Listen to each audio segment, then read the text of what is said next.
Hello, welcome to my channel. ఈరోజు మన కిచెన్లో రాగి సేమియాతో ఉప్మా చేసి చూపించబోతున్నాను. చిన్నపిల్లలు రాగి సంగటి లాంటివి తినరు కాబట్టి ఇలా రాగి సేమియా చేసి పెట్టారంటే చాలా ఇష్టంగా తినేస్తారు. రాగి పిండితో ఇడ్లీ, దోశలు లాంటివి చేస్తూ ఉంటాం కదా. ఇలా ఒకసారి రాగి సేమియాతో ఉప్మా చేసి పెట్టండి, చాలా ఇష్టంగా తినేస్తారు.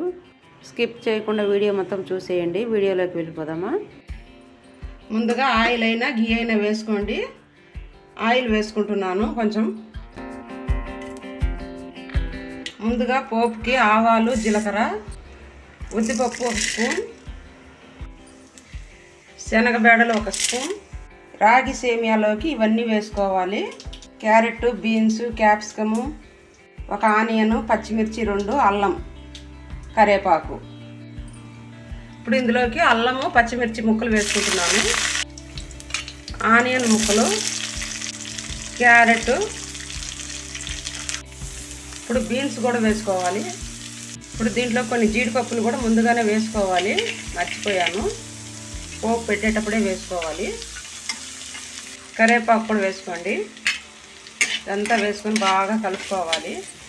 ఇప్పుడు ఇందులోకి క్యాప్సికమ్ ముక్కలు కూడా వేసుకోవాలి. ఇప్పుడు దీంట్లోకి టేస్ట్కి తగినంత సాల్ట్ వేసుకోవాలి. అంతా మొత్తం కలుపుకొని కొంచెం సేపు కుక్ చేసుకోవాలి.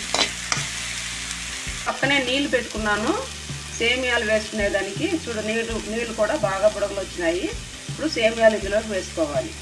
ఈ వెజిటేబుల్స్ అంతా సగం కుక్ అవ్వనిచ్చి ఈ సేమియాలు బాయిల్ చేసుకోవాలి. ఇది రాగి సేమియా. చూడండి, నీళ్ళలో సేమియాలు వేసేసాను.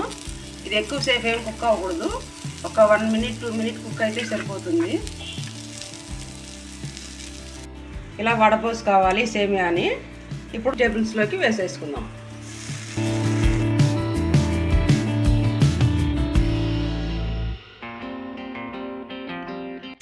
ఈ సేమియాలని ఎక్కువసేపు నీళ్ళలో వేయకూడదు. 1-2 నిమిషాలు అలా వేడైన నీళ్ళకి వేయడము, వడపోసేసుకోవాలి. ఎక్కువసేపు కుక్ చేసామనుకోండి సేమియాలు మెత్తపడిపోతుంది, పొడి పొడిగా రాదు. 4-5 నిమిషాలు ఇలా కలుపుతూ ఉన్నారంటే ఇందులో ఉన్న కొంచెం వాటర్ కూడా పోతుంది.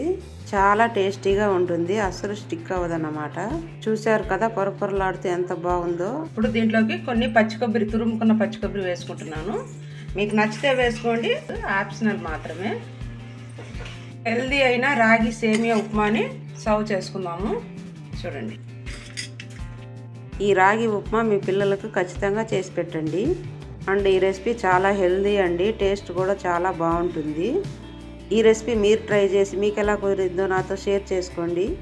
లైక్ చేయండి, సబ్స్క్రైబ్ చేసుకోండి. పక్కనే ఉన్న బెల్ సింబల్ని క్లిక్ చేస్తే నేను చేసే న్యూ రెసిపీస్ అని నోటిఫికేషన్లో వస్తుంది. Thank you for watching.